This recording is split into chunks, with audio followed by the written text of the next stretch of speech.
And after accepting the role and the reality that resistance and persecution were destined to play in their life stories, we see the third and final piece of the prayer in verses 29 and 30, where they acknowledge that in order to go on sharing Jesus in the face of such opposition, they were going to need a boldness that only God Himself could provide for them.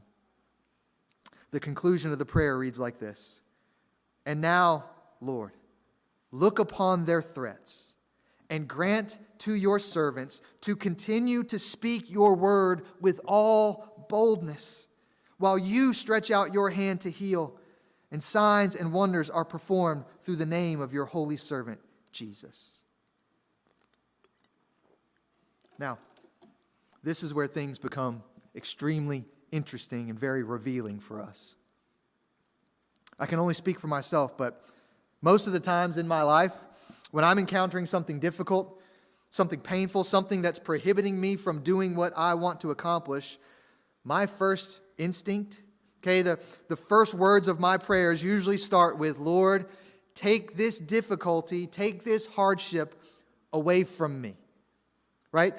Make things easier for me, Father. Make it so that the pain or the resistance, make it so that the problems go away and that they would no longer exist. Can anyone else identify with a prayer like that?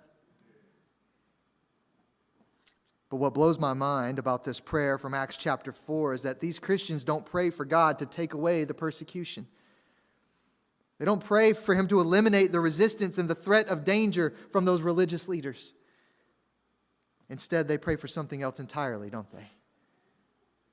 They pray that God would give them boldness so that they could continue to do what they had been called to do, so that they could continue to share the truth about Jesus in the face of persecution and resistance that would be coming their way. Man, that's fascinating, isn't it?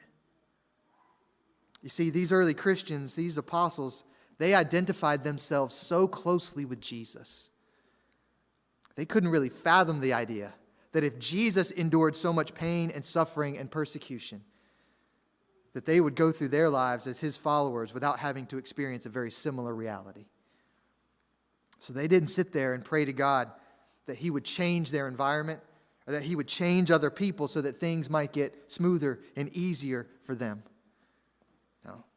Instead, they prayed that God would give them boldness, that He would change them so that their lives, their sacrifices for the gospel might honor God and might represent Jesus to the world.